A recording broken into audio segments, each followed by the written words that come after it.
Kayo ba ay nag-intermittent fasting din? Naranasan nyo na ba yung mga health benefits na nakakaya natin at na-experience natin the moment we start on intermittent fasting? I'm so glad na nandito kayo sa ating channel because you are one of the chosen few na kung saan nagkaroon ng knowledge when it comes to the benefits of intermittent fasting kasi hindi lahat knowledgeable about it. At akala pa ng karamihan, which is for maybe mga nasa majority, maybe 80-90% ng mga tao, ay wala pa talagang alam that intermittent fasting is actually good for our health. Maganda ito para sa ating pangangatawan and also maganda ito para sa ating health and even to our mental health. Maganda po yung intermittent fasting para sa atin. We will talk about the benefits of intermittent fasting and yes, together with low carb. Kasi habang magkwentuhan tayo, I will also cook. Kasi na-miss ko nang kumain ng kakanin. At alam nyo kung ano yung paborito kong kakanin na very easy, di ba? If you've been following our page, I think nakita nyo na yan. But for those na ngayon pa lang nanonood ng ating live episode, I will show you kung ano isa sa pinaka-paborito kong kakanin fix when it comes to easy kakanin fix. Mamaya pa yung trabaho ko, but I'm already prepared and I will break my fast in a short while. Ngayon, nasa 16 hours of fasting na ako. If you know me, alam nyo na yung 16 hours is actually quite short kasi sanay akong mag 18 hours, 20 hours, 24 hours. But I have to be honest with you, lately, medyo nahihirapan tayong mag-stick to our OMAD. Although we are open naman to not doing OMAD, especially na wala naman tayong pinaglalaban. So when it comes to longer fast, minsan lang yan when you need to really do correct something in your body. I'm actually planning to do a longer fast, maybe in 1 month time or 2 months time, yung annual kong long fast. Kasi yung last na very long fast ko last year, mga nasa March, April pa yon. So magwa 1 year and half na hindi ko pa nagawa yung another long fast.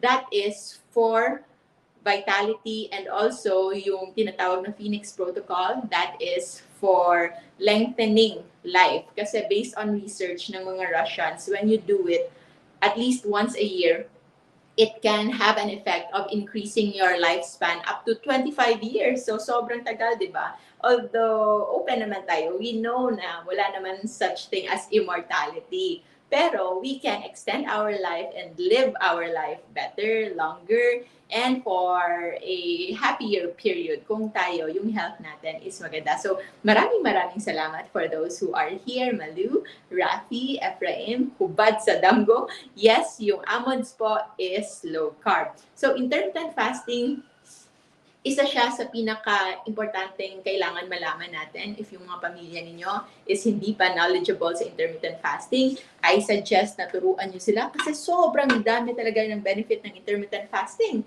because libre, di ba? Wala kang kailangang babayaran. And then, very natural. Ito talaga ay natural para sa ating mga tao being caveman before, nung mga hunter-gatherer pa tayo. Yung pagpa-fasting, pag-aayuno is very natural to us kasi nga wala namang breakfast cereals noong unang panahon, way back millions of years ago. Wala namang ready-made sandwich, wala namang mga naka-refrigerator na pwede mong kunin anytime.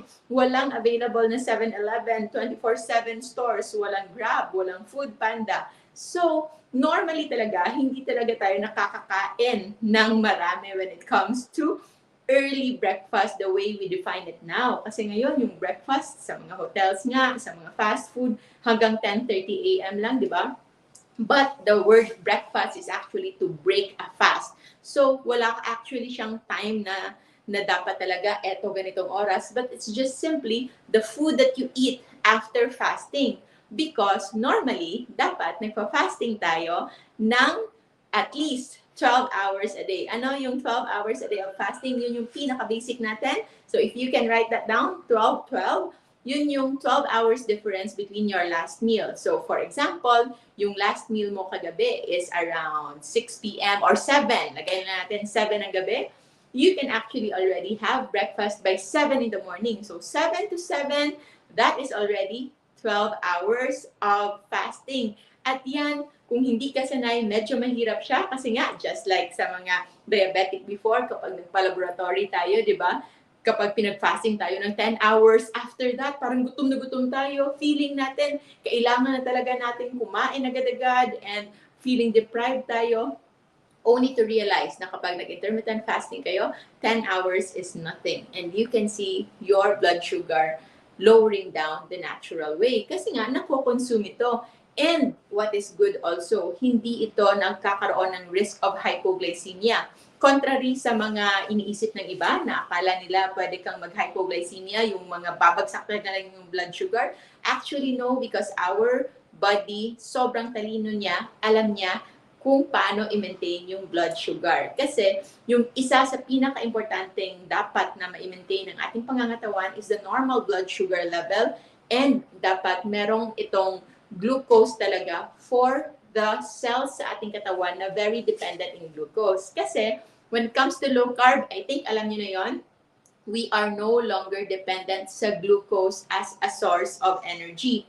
Majority, karamihan ng ating pangangailangan, even our brain, kapag nasanay na ito, magiging mataba ang ating brain, and it's gonna be using fats as energy as well. Pero never 100%. Imposible na 100% na yung buong pangangailangan natin ay manggaling sa fat. So there will be those parts na hindi talaga manggagaling sa taba, but still will be coming from glucose because meron tayong red blood cells. Red blood cells, ang RBC, it's a nucleated cells. Ibig sabihin, wala siyang nucleus. So the nucleus part is supposedly nandun yung mga parts ng nagpa-process ng fatty acids for energy. So it is solely dependent on glucose lang. Pero good news din, hindi rin ito nangangailangan ng maraming glucose.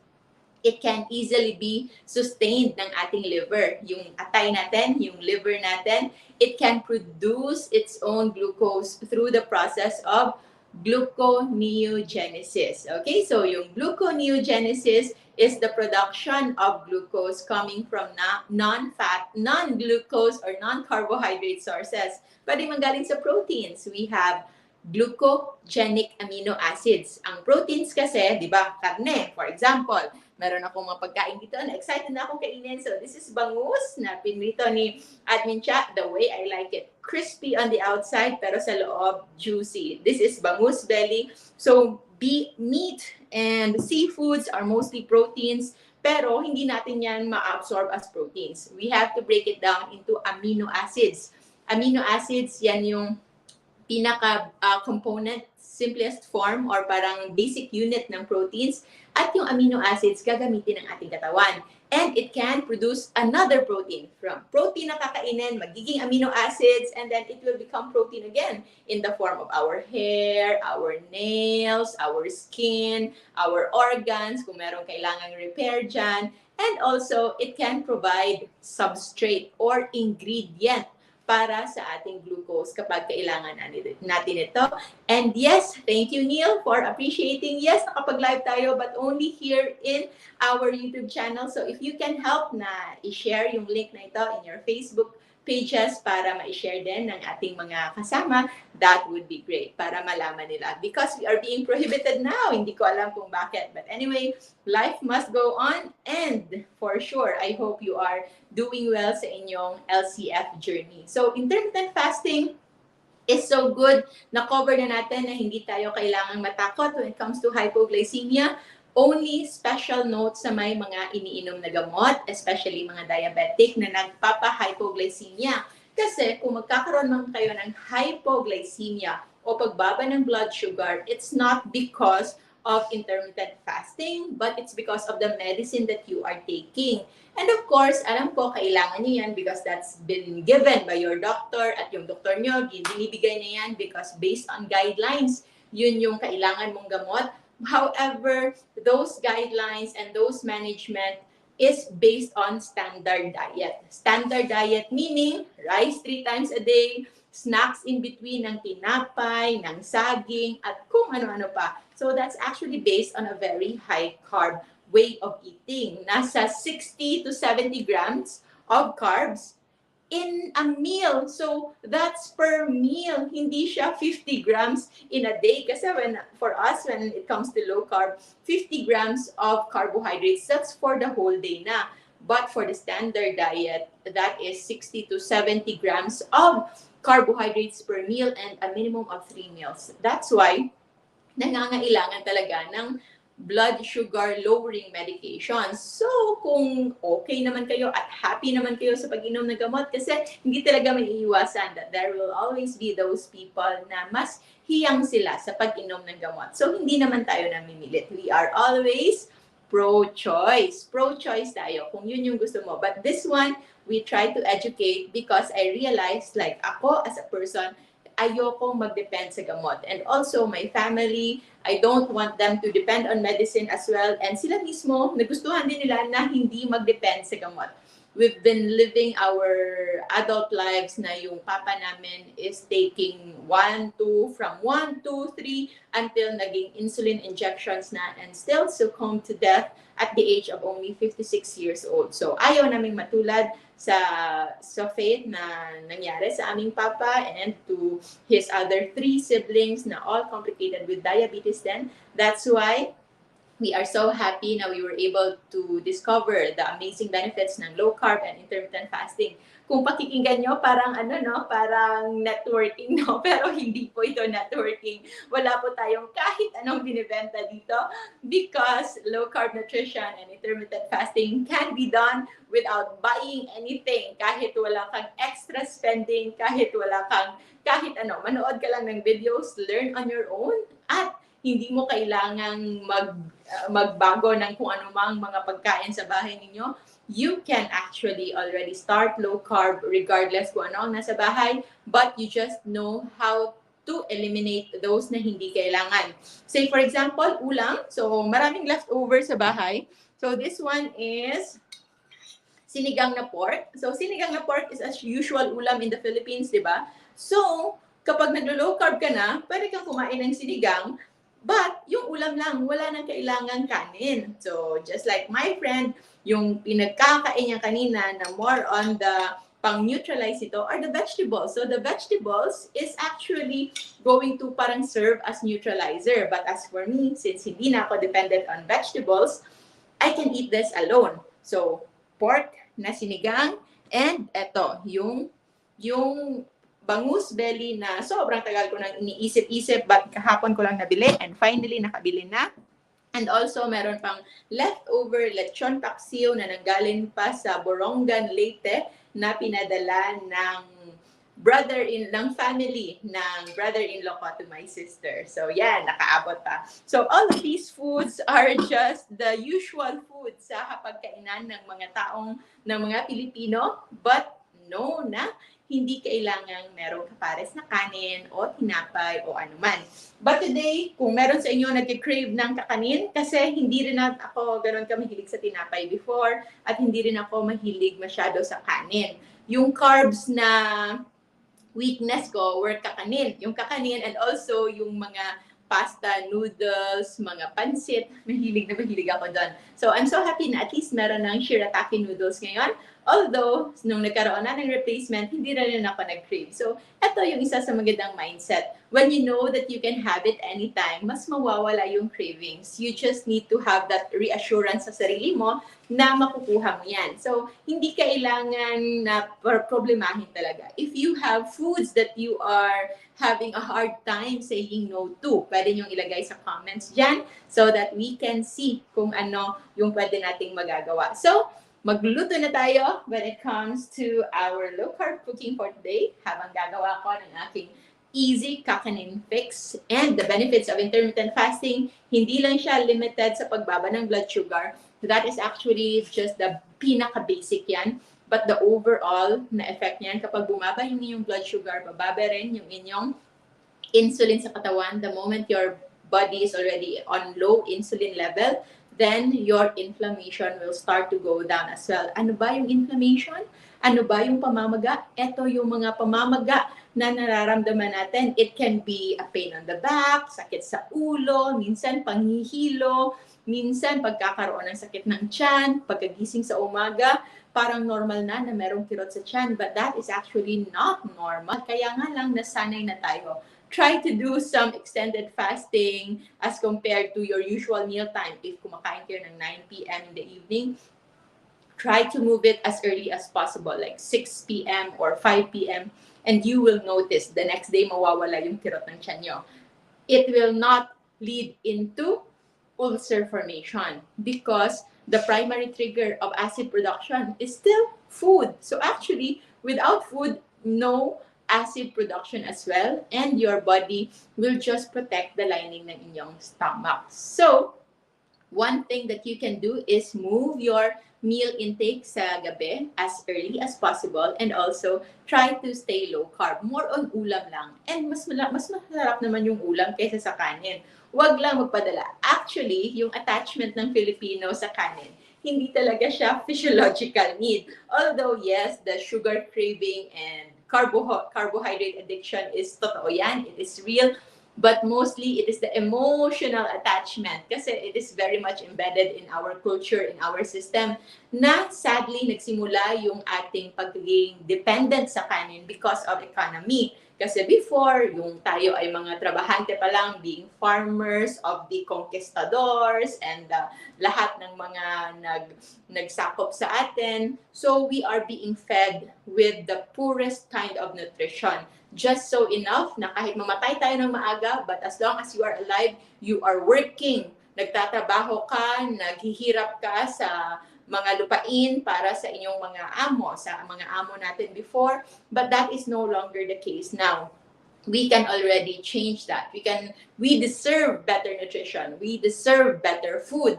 And yung nakita nga natin nakakalungkot dyan, now people are eating lots of rice and junk foods na hindi na based on economy. Hindi na dahil eto ay mura, but eto ay nakasanayan na. And it's so sad kasi naghihirap sila sa kanilang sakit na meron silang kahit gaano sila kayaman, pero meron pa rin silang kidney disease, meron pa rin fatty liver, marami pa rin ininom na gamot para diabetes, para high blood, but they don't know that the best thing that they can do is nasa hapagkainan lang pala nila. It's just a process of elimination lang pala. Na kung kukunin mo lang pala yung mga pagkain, hindi dapat nandyan. The food that you don't deserve because you deserve the more nutritious foods. You can also see that your body will start to heal itself. Kasi yung katawan natin, the best doctor is yung katawan natin mismo. Yung ang amazing yung pangangatawan natin, God has given us a body na alam niya kung paano pagalingin yung kanyang sarili, but you have to provide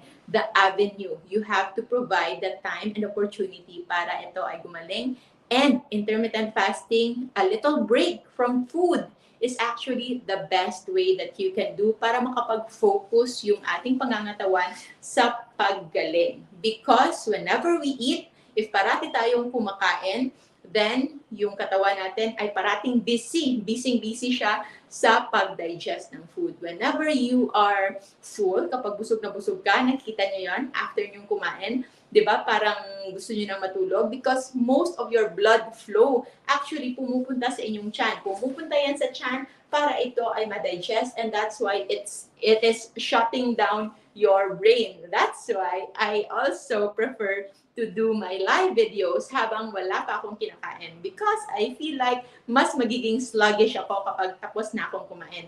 So wala pa akong kain ngayon, and I'm so happy na na-move past na ako ng 16 hours. Kasi nga lately, medyo mahirap mag-sustain ng 18 hours of fasting because of work schedule, and I understand you.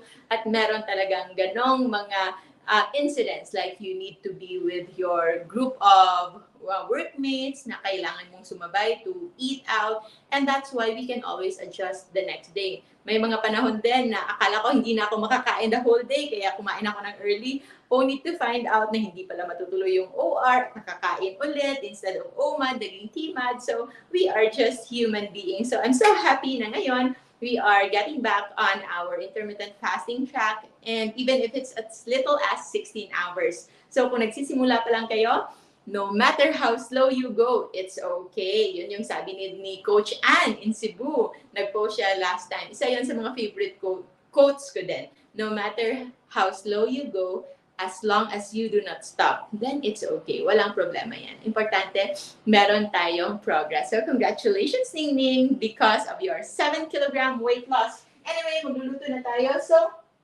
one of my favorite kakanin fix is ube. Kasi yung ube, eto talaga, yung parang Pinoy na kakanin, di ba? So, it's just ube flavoring para hindi na tayo magkaroon ng extra na sugar. Because ube is a root crop, and root crop is a starch, and yung starch is punong-puno pa rin ng glucose. So, we don't like that. So, this is somewhat processed. So, pero kakaunti lang naman. It's just quantity, so kontian, and also frequency. The last time na nagluto ako nito was, ewan ko, ilang months na siguro yun, no? For those na sumusubaybay sa atin. So, hindi pa ako nakaluto niyan ulit. So, this one is another special episode.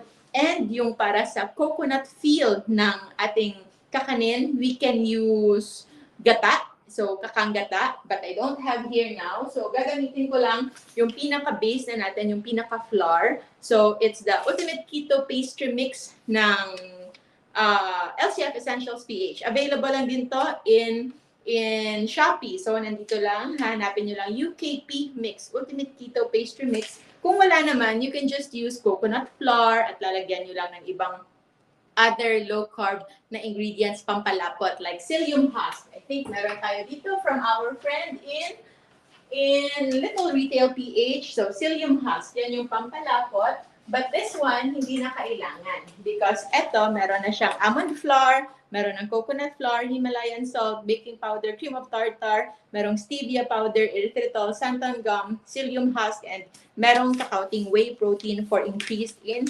protein component. So, ito yung gagamitin natin. Actually, konting-konti lang yung kailangan natin because ako lang naman yung kakain. So, 1 to 2 tablespoon, enough na yan. So, yan muna yung kakainin natin. I-prepare natin ito. Nare-drain nyo lang ba ako? So, just 2 tablespoon lang siguro. And then, kung ano yung gagamitin ko ingredients, we will use that opportunity to talk about it. So, this is the keto pastry mix. Sa mga gusto namang mag-DIY, you can always have your own mixture. Pwede lang naman. Gumawa kayo ng inyo. But this one, sobrang bango. Sobrang bango talaga. It's a good combination of the whey protein isolate, and then the coconut flour and the almond flour. And yung since wala tayong gata, gagamit tayo ng milk. So, meron akong milk dito na supposedly gagamitin ko to make yogurt. So, gagawa ng yogurt coming from milk, and this is full cream milk. So, full cream milk per 100 ml ay merong 4.7 na carbohydrates. So, it's lactose, di ba? So, that's why when it comes to milk, hindi siya kailangan. I have to make this clear. Milk is not essential for adults. Sa mga nagtatanong, anong milk na maiinom ko for adults or for older kids? Actually, yung milk, hindi siya essential. But it is very yummy. Kasi ako, milk lover din ako.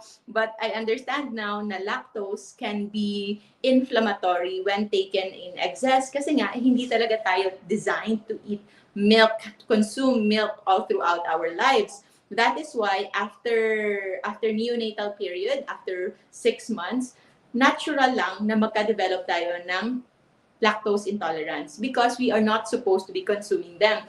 Milk is good for developing babies kasi kailangan pa nilang lumaki. But for adults to keep on consuming milk, that's why nagiging busog-lusog yung mga mahilig uminom ng milk. Just like before, merong panahon na we were consuming milk so much. Hindi pa kami naka-low carb noon. At yung mga mukha talaga namin, parang baby talaga na malaking-malaki. Although malaki pa rin yung mukha ko ngayon, pero iba yung busog-lusog ng milk. That's why you have to control it because it can be inflammatory. And ang ibig natin sabihin when we say inflammatory, sobrang taas ng insulin. It also means, scientific term, it can be anabolic. Anabolic is building up. So, kung ikaw ay isang mature adult na, ano pa ang i-build up mo, di ba? So, nakakatakot kasi kapag parating na stimulate yan, baka pwedeng mag-build up ng tumors, baka pwedeng mag-build up ng mga bukol-bukol. It can start as benign, so hindi cancerous na klase ng tumor, but eventually kapag hindi yan natin na-address and we are also consuming other inflammatory foods, then it can lead into cancer formation. And of course, as usual, hindi lang naman yan pagkain. It can also be related to your stress, family history, kung merong genetic predisposition talaga. But our nutrition is one important thing that we can control, we can manage, para at least yung other stuff, pwede nating malusutan na lang. Okay? Triglycerides is 1,080 before. Sabi ni Neil Salazaro, now it's 183. Wow, that is, naniniwala ako sa iyo. Kasi for others, hindi nila alam na triglycerides can be that high. Yung kilala ko before, 3,000 plus yung kanyang triglycerides. Pinaran ng laboratory ilang ulit because hindi sila makapaniwala, because the 3,000 plus values is actually the maximum na mababasa na ng machine. So it could actually be even higher. And then yung centrifuge, di ba, pinaikot-ikot yan yung tube at magsisettle down yung red blood cells, yung plasma at yung fats. Yung sa kanya, nung nakita ko, sobra sa kalahati, puro taba lamang. And to think that person is very, very athletic, very masculine tingnan, but meron palang familial hypertriglyceridemia. It's more common in males. So, be careful. At yung family nila also has a long history ng early death sa family. So, as early as 40s ata, the dad already had cardiac arrest, and also hypertensive yung family nila even at very young age. So I'm so happy for you. And eto yung nakikita natin, Neil, di ba? Na even if you have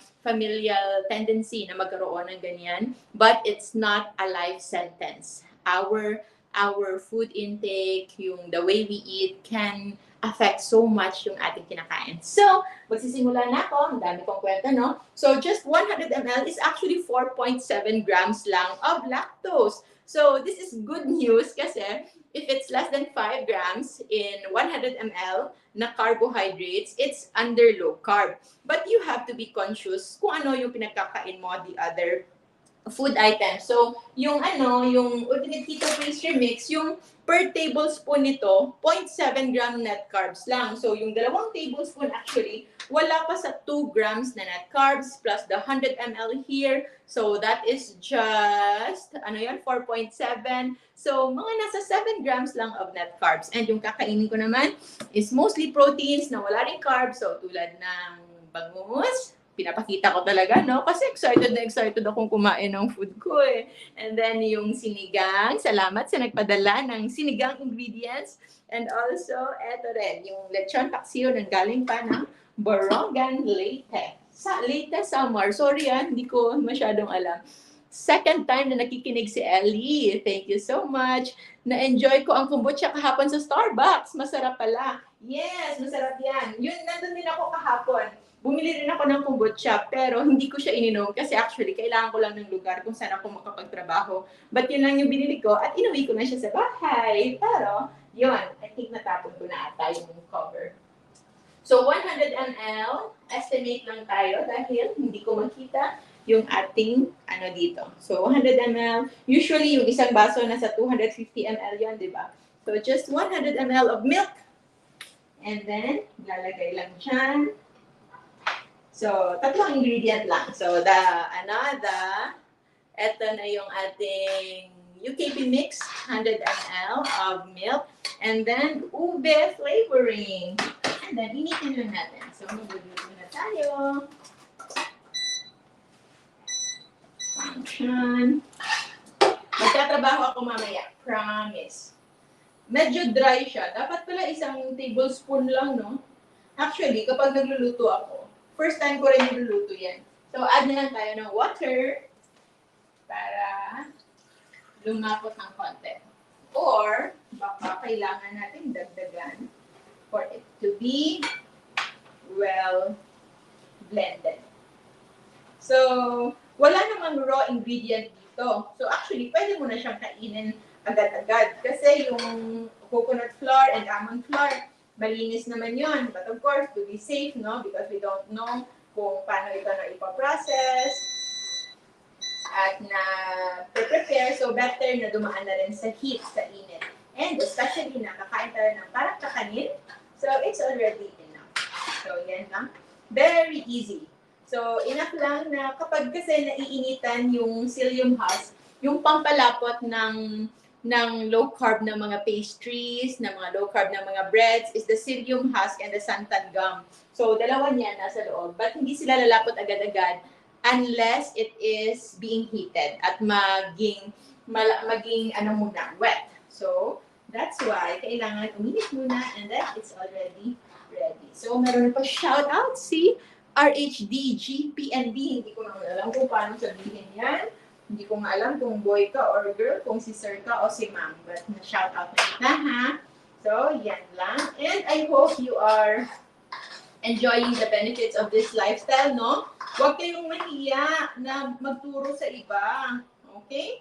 Panindigan nyo yan kasi kayo mismo ang nakahanap ng solusyon. I'm just here to share with you kung ano yung mga alam ko. Pero, yung actual process is kayo talaga yung gagawa, di ba? Hello, Crisanta.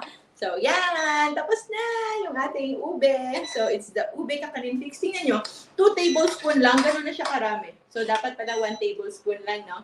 So, yan. So, ito yung, kasi busy ako. So, that's why I always have, kahit hindi ko naman inaaraw-araw ginagamit, but I always have this. Kasi this one is also very flexible na pwede rin gawing bread. Marami na akong ginawang mga bread and pancake and waffles using that one. So, taste test. Tingnan natin.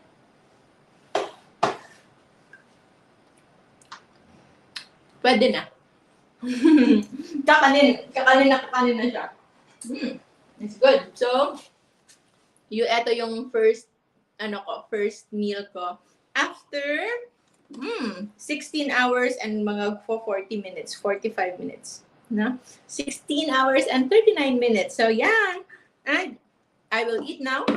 Yan yung ating live today. And I hope you can also help our community by sharing this and also subscribing to our channels. Meron tayong Vicarious Learning and our channel, Dr. Josephine Grace Chua Rojo. So sana kabiyon, nakaluto na rin ako ng ganyan. Pag nag-crave ako, I saw your last video. Maraming salamat, Akira. Thank you so much and congratulations from 86 kilograms, 78 kilograms na lang. It's not just the weight loss, but it's also about health gain. So for those who wish to know more at merong mga iniinom na nagamot or wants to be guided or wants to be consulted first, meron tayong low carb doctors. Dr. Andy Magubat, my good friend, is accepting consultation for low carb consultation if ever gusto nyong magsimula the best way, the right way possible para hindi kayo matakot, especially for those na merong medications na baka kailangan ng guidance when it comes to dose adjustment. And we also have an ongoing masterclass sa maraming sakit. The one that we have right now is the chronic kidney disease, sa merong mga kidney problems. Also, available na diabetes, hypertension, fatty liver, PCOS sa mga gustong magkaanak, and also sa gustong i-correct yung kanilang triglycerides, tulad ni na kaibigan natin kanina. Maraming salamat and I'll see you in our next video. Message nyo lang yung admins natin or send an email to josephinereshuarojo@gmail.com. Ang haba, no? Pero memorize nyo na yan. Maraming salamat. I'll see you next time. Always remember to stay low carb so that we all stay safe. Bye-bye. Thank you so much. Thank